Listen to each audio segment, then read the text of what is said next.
네, 할렐루야. 네, 만나서 반갑습니다. 네, 주일날 오시는 분들은 2주 만에 뵈는 것 같습니다. 그동안 잘 지내셨죠? 네, 일주일 동안 필리핀 시온산 교회 원당 예배를 또 하나님의 은혜 가운데 잘 다녀왔습니다. 또 건강하게 또 귀국할 수 있었습니다. 여러분들의 많은 기도와 또 후원에 감사를 드립니다. 또 그리고 우리 성가대에 또 잔잔하면서도 은혜로운 찬양 감사합니다. 필리핀은 여러 개의 섬으로 되어 있는데요.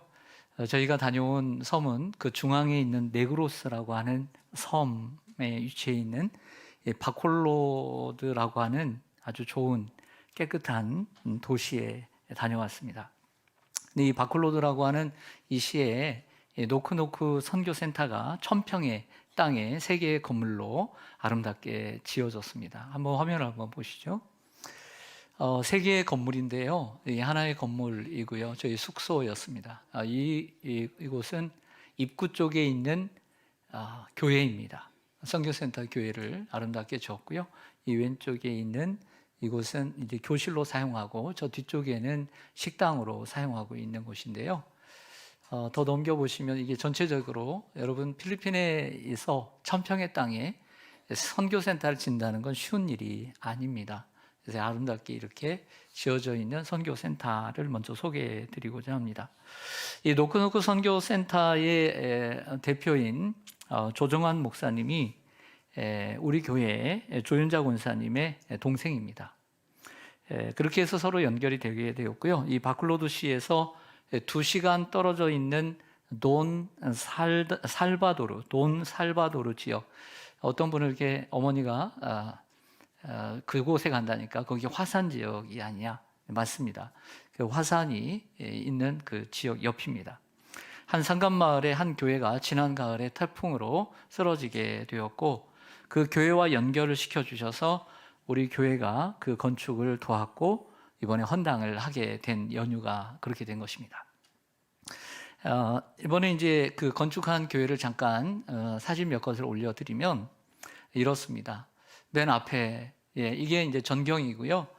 저기에 있는 이름과 저기 십자가도 우리가 가서 달아드렸습니다.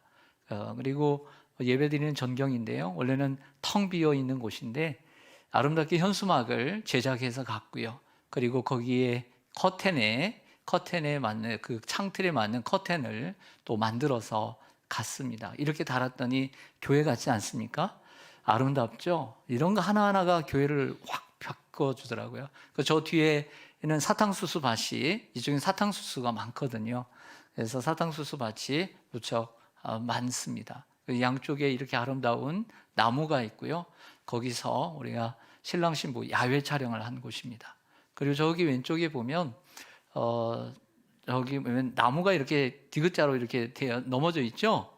이게 뭐냐면 그 밑에 한 1m 정도로 이제 식사를 할 수 있도록 만들어 놓은 장소입니다. 그래서 그날 비가 왔는데 조금 후에 이제 보시면 아시겠지만 그 위에다가 이제 텐트를 위에 이제 창을 쳐서 이제 비를 맞고 거기서 이제 식사를 했습니다. 또 여기 이제 예배를 드리는 모습인데 필리핀의 조그마한 교회들은 의자가 다 이렇게 생겼습니다. 그래서 접어서 공간을 만들어서 다 쌓아 놓습니다.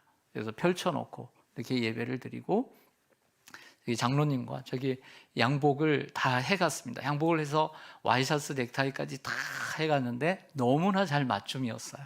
그래서 목사님이 양복을 입고 이렇게 함께 예배를 드렸습니다. 또 사진 있나요? 여기까지인가요?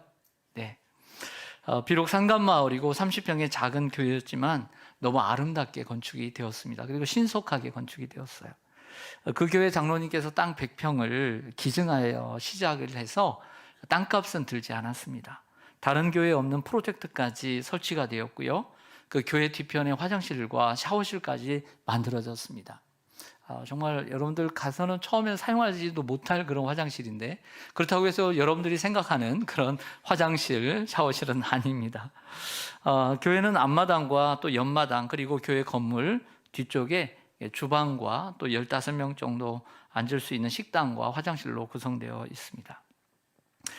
사진을 좀 올려드리면 이분이 이제 그 교회를 담임하시는 브라이언이라고 하는 아주 젊은 목사님입니다. 또한 그 다음 보면 우리 학생들이 참 많이 있고요. 또 청년들, 20대 청년들도 있습니다. 네. 그 다음, 네. 브라이언 목사님이 이제 행사를 끝나고 이제 와서 같이 사진을 찍은 모습입니다. 그리고 학생과 청년들이 찬양하는 모습이고요. 예배 전에. 네.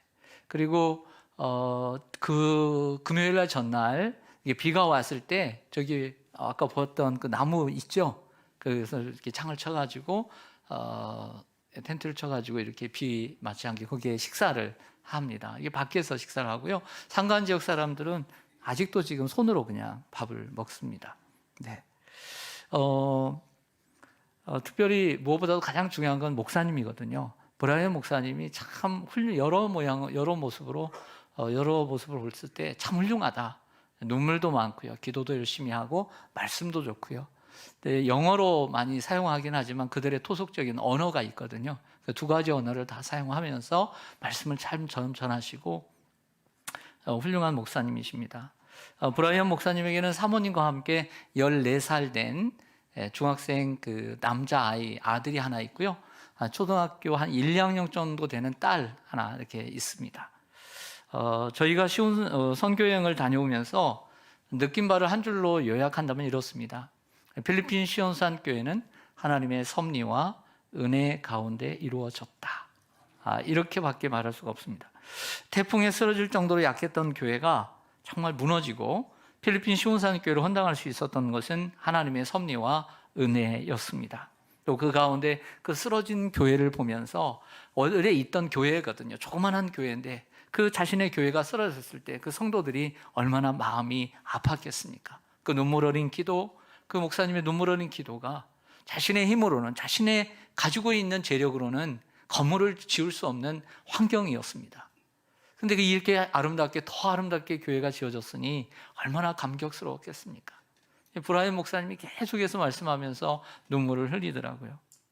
이를 위해 하나님은 15개월 전에 필리핀 교회 건축을 위한 정탐과 또 여러 교회 탐방을 하게 하셨습니다. 저는 그때 한 섬에 들어가서 아침에 뒤로 넘어져서 머리에 피를 흘렸고 그리고 섬에서 나와서 6바늘을 꿰맸습니다.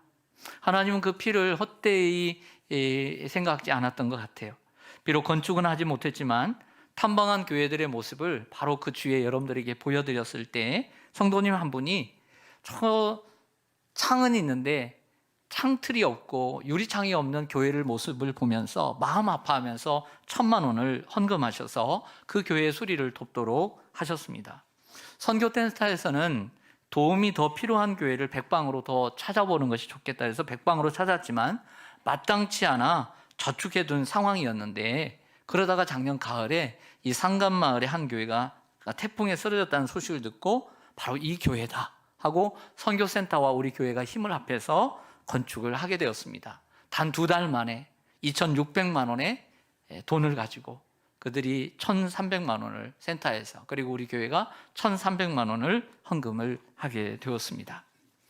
노크노크에서는 그 교회를 건축하는데 우리 교회가 도움을 주셨다고 그 성도님들에게 일러 주었습니다. 그리고 시온산 교회 이름을 함께 붙여주셨습니다. 이제는 우리가 그 필리핀 시온산 교회를 섬길 차례입니다. 사진을 하나 보여드리겠습니다. 이것은 교회 뒤의 벽면인데요. 교회 뒤의 벽면에 크게 프린트를 해서 코팅을 해서 저기 빨간 벽 것으로 되어 있는 게 노크노크 센터입니다. 그리고 그 옆에 우리 교회죠. 그리고 여러 성경 구절을 놔서 그들이 우리를 기억하고 있습니다. 여러분 그들과 1박 2일 금요일과 토요일 이틀 동안 함께 했습니다. 그리고 담임 목사의 얼굴을 그들이 보았습니다. 그리고 그들이 함께 가신 성도님들의 얼굴을 보았고 또 우리 교회 영상을 보여주면서 여러분들의 얼굴도 함께 기관별 찬양잔치의 그 모습도 함께 보여드렸습니다. 여러분 한국에서 우리 교회가 그들을 위해서 기도하고 있다는 생각을 그들도 할 것입니다. 그리고 그들에게 큰 힘과 격려가 될 줄로 믿습니다. 지난 5박 7일 동안 있었던 필리핀 선교 여행을 영상으로 담았습니다. 이 영상을 만들어 주신 노크노크 선교센터, 그 광주에 계시는 함께 가신 이 김영미 간사님, 권사님께 감사를 드립니다. 오자마자 수요일부터 어제 늦게까지, 오후 늦게까지 며칠 동안 이 영상을 편집하고 만들었습니다. 함께 시청하시겠습니다.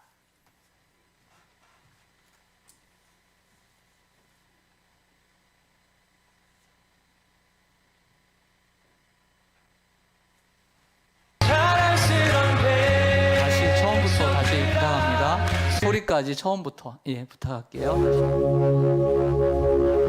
그가 우리를 향해 걸으신다. 자랑스런 백성들아, 새 옷을 입고 기뻐하라. 그가 우리에게 평화를 주신다. 주의 사랑에 감격하여 모두 하나님을 사랑하자.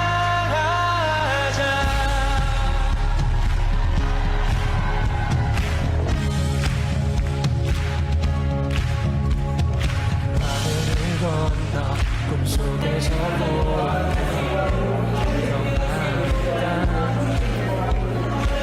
제가 돌보시고 함께 계시는 아름다운 나라, 그곳에서 새싹처럼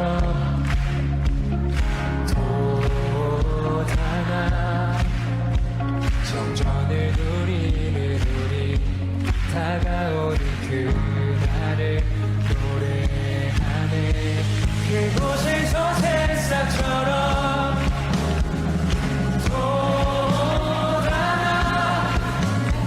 성전을 누리는 우리, 다가오는 그날을 노래하네. 그가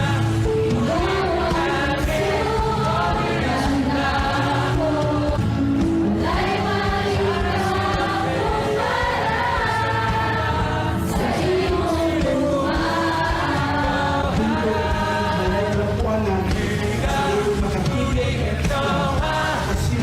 걸으신다.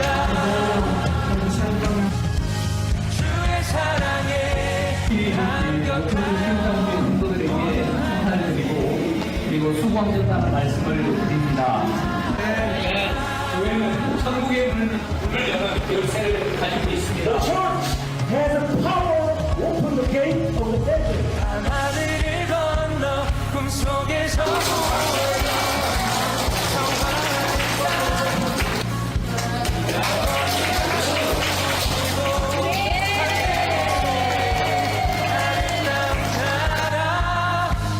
그곳에서 새싹처럼 돋아나.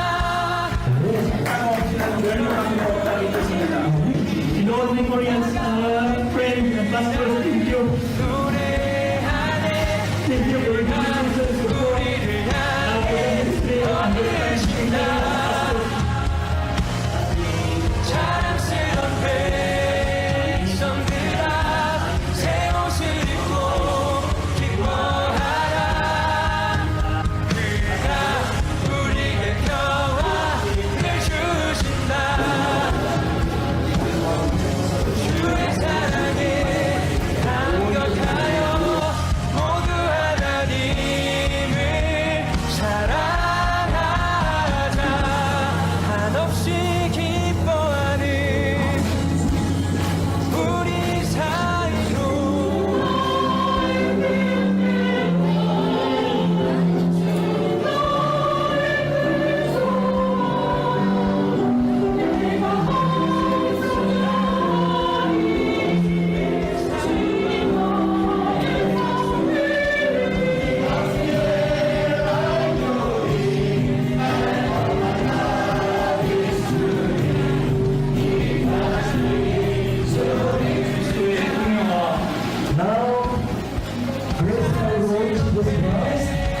하나님의 온전하신 사랑하심과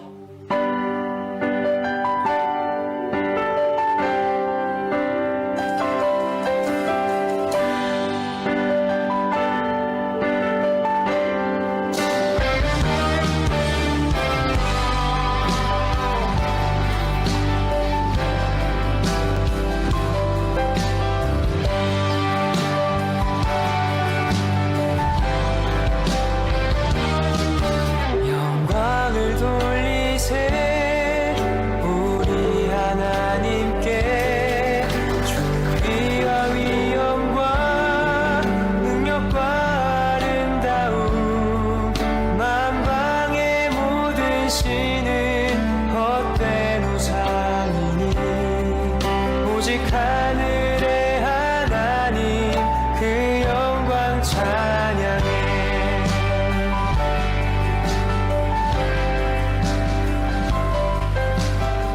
평생 믿음, 소망, 사랑 안에서 서로 사랑하시길 영광을 돌리세 우리 하나님께 존귀와 위엄과 능력과 아름다움 만방의 모든 신은 헛된 우상이니 오직 하늘의 하나님 그 영광 찬양해. 주님의 영광 모든 나라 위에 주님의 영광 온 세계 위에 하늘에 계신 우리 아버지 영광 찬양해. 우리 주님 나라 영원하리라. 우리 주님 뜻은 이루어지리라.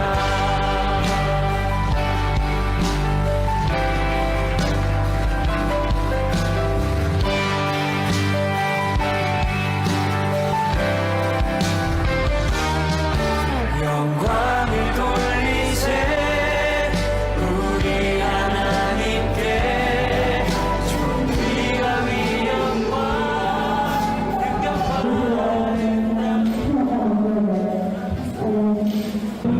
정말 자기처럼 뜻을 통하여 하나님을 사랑하십시오. Our teenager and our young people, please remember the years one.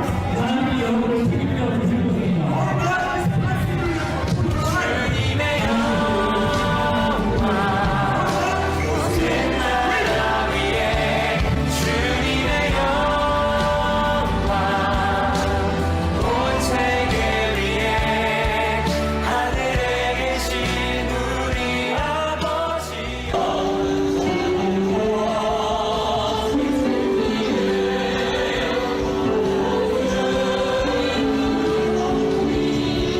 주님 뜻은 이루어지리라. 주님의 영광 모든 나라 위에 주님의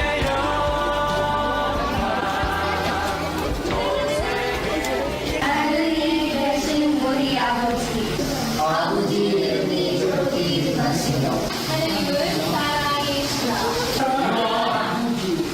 틀린 거예요. 이 아버지가 맞는 거예요. 네. 따라해보세요. 아버지. 언니.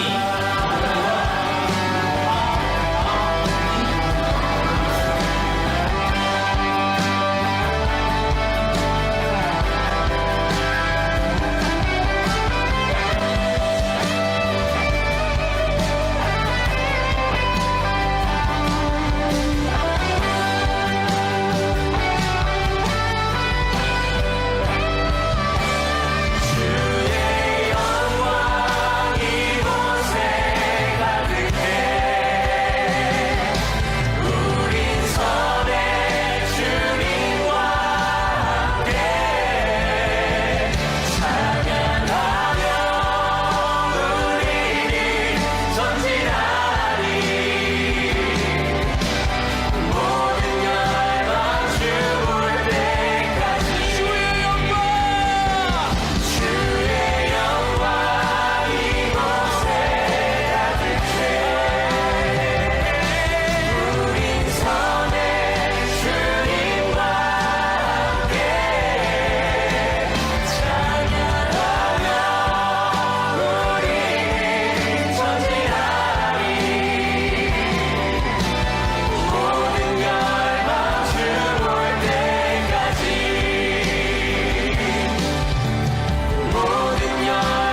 여러분 기도하실 때마다 필리핀 시온산교회를 위해서 기도해 주시기를 바랍니다.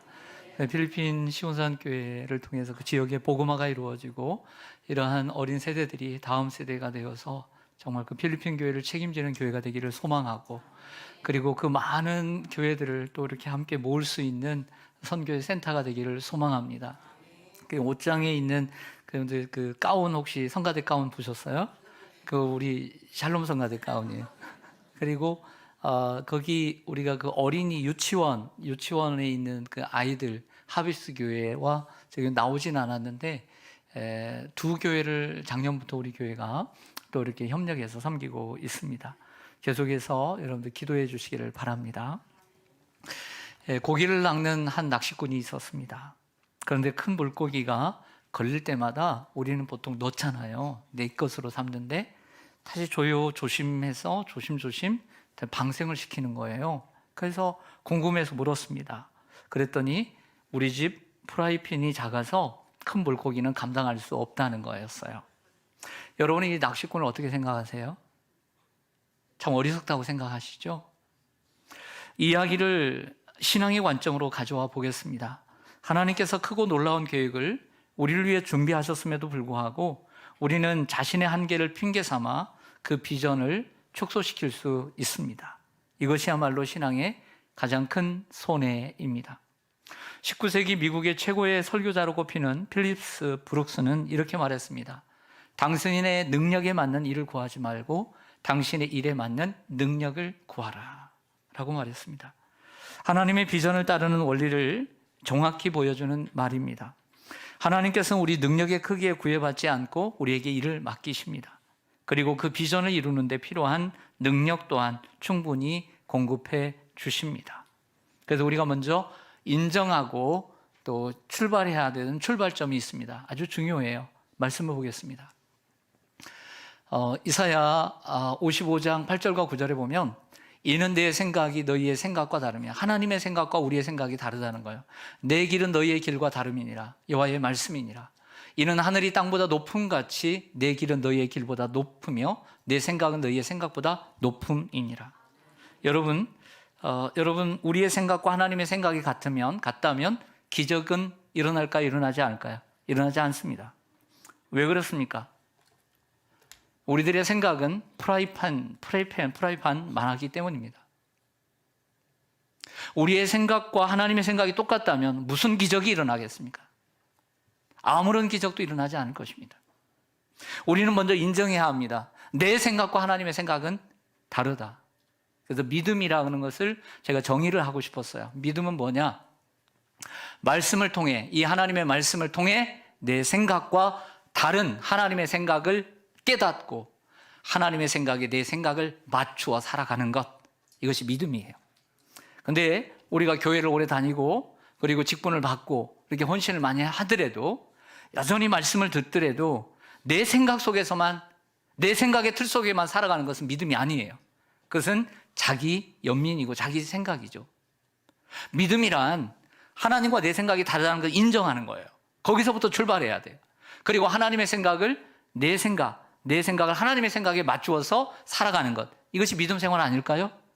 하나님 말씀을 날마다 듣는데 내 생각대로만 살아가는 게 믿음이라고 생각하세요? 그건 절대 믿음일 수 없는 거죠. 그래서 믿음이란 하나님의 생각은 내 생각과 다르다.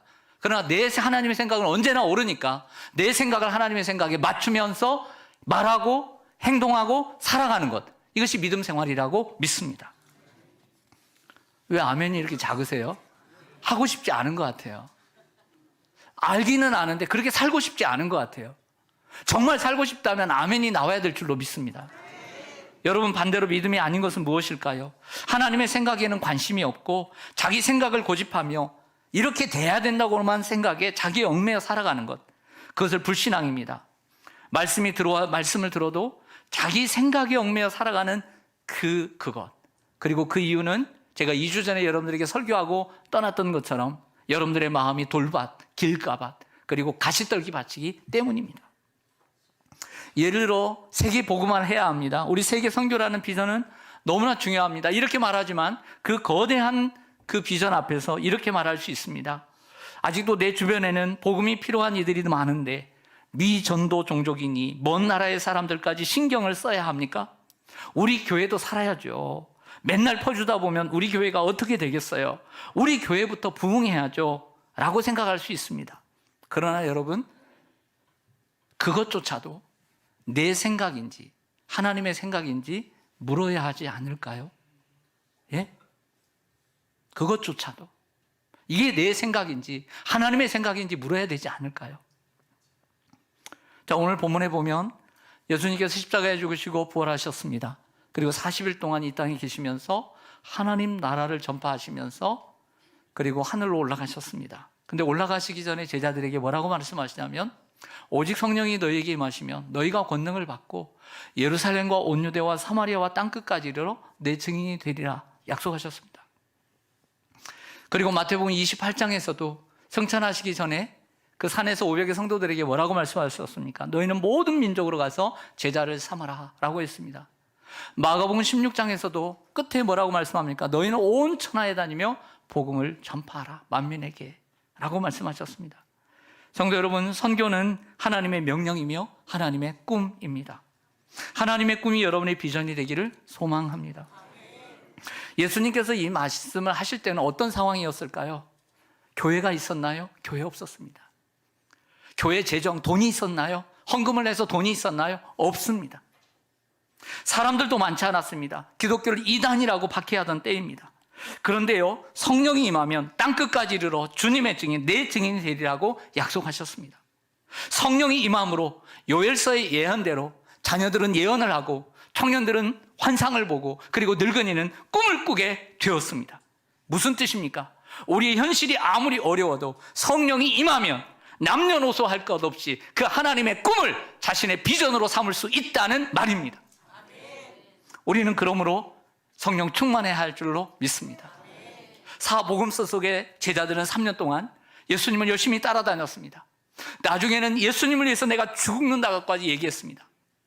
그러나 실제적으로는 말은 그렇게 했지만 실제적으로는 자기를 위해서 살아왔습니다.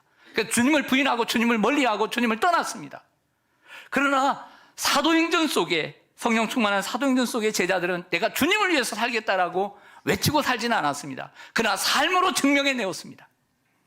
하나님의 꿈을 자신의 비전으로 삼은 사람들이 되었습니다. 그런 사람들을 통해 초대교회가 성장해갔고 하나님의 복음은 땅끝까지 증인이 되어가는 그들의 삶이 되었던 것입니다. 성령을 받은 예루살렘 교회는 하루에 3,000명씩 회개를 하고 세례를 받았습니다. 그러다 보니 어수선한 교회를 새롭게 하기 위해서 7명의 집사를, 일꾼들을 세우기도 했습니다. 그 집사 가운데 스데반 집사의 순교가 일어났고 이 스데반 집사의 순교는 초대교회, 예루살렘 교회의 새로운 큰 변혁이 시작되게 되었습니다. 그것은 예루살렘 교회에 임한 박해였습니다. 큰 박해가 일어났고 그리고 예수님이 12제자를 빼놓고는 유대와 사마리아로 다 흩어지게 되었습니다. 우리는 이 말씀 속에서 하나님의 약속의 말씀이 성취되어 가고 있음을 우리는 알게 됩니다. 오직 성령이 너희에게 임하시며 너희가 권능을 받고 예루살렘과 온 유대와 사마리아와 땅끝까지 이르러 내 증인이 되리라. 그들이 나가서 복음을 전하지 않으니까 그들이 박해로 인해서 흩어지게 하심으로 유대와 사마리아로 복음이 전파되게 하신 줄 믿습니다. 하나님의 말씀은 성취되고 있었던 것입니다. 그뿐만이 아니었습니다. 스데반의 순교와 박해로 인해 사마리아뿐만 아니라 베니게, 구브로 그리고 시리아의 안디옥까지 성도들이 흩어졌다라고 말합니다. 처음에는 유대인들에게만 복음을 전했는데 후에는 헬라인에게도 복음을 전하자 안디옥에 있는 수많은 사람들이 주를 믿고 죽게 돌아오게 되었습니다. 저 시리아에 있는 안디옥 사람들이 헬라 사람들까지 주님을 믿게 된다는 이 소식을 예루살렘 교회가 예수님의 12제자가 듣고 어떻게 할까 기도하다가 한 사람을 파송해서 담임 목사로 세우게 됩니다. 바로 그 사람이 착한 사람이요 참으로 신실한 사람인 바나바였습니다. 바나바는 통해 교회는 더욱더 안디옥 교회는 부흥하게 되는데 바나바는 개종한 그 사울, 주님을 믿고 변화받은 회심한 사울을 직접 다소까지 가서 데리고 옵니다. 그리고 이 바나바와 사울은 그 교회의 담임 목사와 부담임 목사가 되었던 것이죠. 바나바와 사울의 가르침을 받은 안디옥 교회 성도들은 세상 사람들로부터 역사상 처음으로 크리스티아노스, 너희들은 진정한 크리스찬이다 바울이라고 하는 그리스도인이라고 하는 이름을 별칭을 받게 되었습니다. 그런데요, 성령이 이 안디옥 교회에 새로운 미션을 주십니다.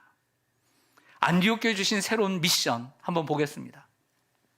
사도행전 13장 2절과 3절에 보면 주를 섬겨 금식할 때에 성령이 이르시되 내가 불러 시키는 일을 위하여 바나바와 사울을 따로 세우라 하시니 이에 금식하며 기도하고 두 사람에게 안수하여 보내니라. 담임 목사와 부담임 목사를 선교로 보내라는 거예요. 전도의 현장으로 보내라고 하는 새로운 미션이 하달되게 되었습니다. 그래서 이 바울과 그리고 이 바나바가 선교를 떠나게 되죠. 이렇게 해서 이것을 바울의 1차 선교 여행이라고 얘기합니다. 1차 선교 여행을 아시아로 다녀오고 난 후에 제2차 선교 여행을 떠나려고 하는데 마가 요한의 문제가 생겼습니다. 마가 요한은 바울과 바나바가 예루살렘 교회의 이 기근으로 인해서 부조의 일로, 구제의 일로 갔다가 바나바의 조카인 마가 요한을 데리고 왔습니다. 그래서 함께 선교를 떠났던 것이죠. 근데 이 젊고 이 정말 고생을 안 해본 이 마가 요한이 중간에 돌아오게 돼버렸습니다. 그래서 외삼촌은 데리고 가자. 바울은 이렇게 의지가 약한 애를 어떻게 데리고 와서 선교를 하겠느냐 하고 안 된다 하면서 실갱이를 벌이고 싸웠습니다. 그래 불리하게 되었습니다. 그래서 바울은 다음에 실로아노라고 하는 헬라인을 데리고 선교를 떠나게 되죠. 이것이 바울의 2차 선교 여행입니다. 2차 선교 여행은 1차 선교 여행을 갔다 온 곳을 돌려고 했지만 성령이 아시아에서 말씀을 전하지 못하도록 막고 드로아에서 환상을 하나 보게 됩니다. 마게도냐 사람이 건너와서 우리를 도우라고. 그래서 그 말에 순종해서 유럽으로 그 마게도냐로 넘어가게 됩니다. 그래서 바울의 2차 선교 여행이 유럽까지 확대됩니다. 바울의 3차 선교 여행은 목적이 있었습니다. 그러나 하나님의 은혜 가운데 에베소라고 하는 도시에서 3년 동안이나 바울이 목회를 하게 되고 말씀을 열심히 전하게 됩니다. 그러다가 선교를 다 마치고 예루살렘으로 돌아왔을 때 바울을 잡아 죽이려는 이 유대인들이 있었습니다. 먹지도 않고 마시지도 않고 바울을 죽이려고 하는 사람들이 있었습니다. 그러나 로마의 천부장 루시오의 도움으로 바울은 보호를 받게 되고 로마의 총독이 있는 가이사랴 그 해안가로 비밀리에 압송되게 됩니다. 바울은 로마 시민권을 가지고 있어 자유의 몸이 될 수 있었지만 로마에 가서 복음을 전하려고 하는 그 일념이 있었기에 가이사 황제에게 상소하고 그곳까지 재판을 받기를 청원합니다. 그렇게 해서 그 가이사랴, 이스라엘의 그 가이사랴, 로마 총독이 주둔하고 있는 이 가이사랴에서 무려 2년간이나 감옥 생활을 하고 로마로 향하게 됩니다. 바로 이것이 로마 선교 여행이요 제4차 선교 여행이 되는 것이죠. 그리고 바울은 당시에 땅끝이라 불리는 서바나, 지금의 스페인까지 갔다고 전해지기도 합니다. 그때까지만 해도 세계가 널찍하게 돼 있다고 생각했습니다. 사각형으로 되어 있다. 그래서 어느 정도 가면 거기서 떨어져 죽을 것이다. 그게 서바나였던 것입니다.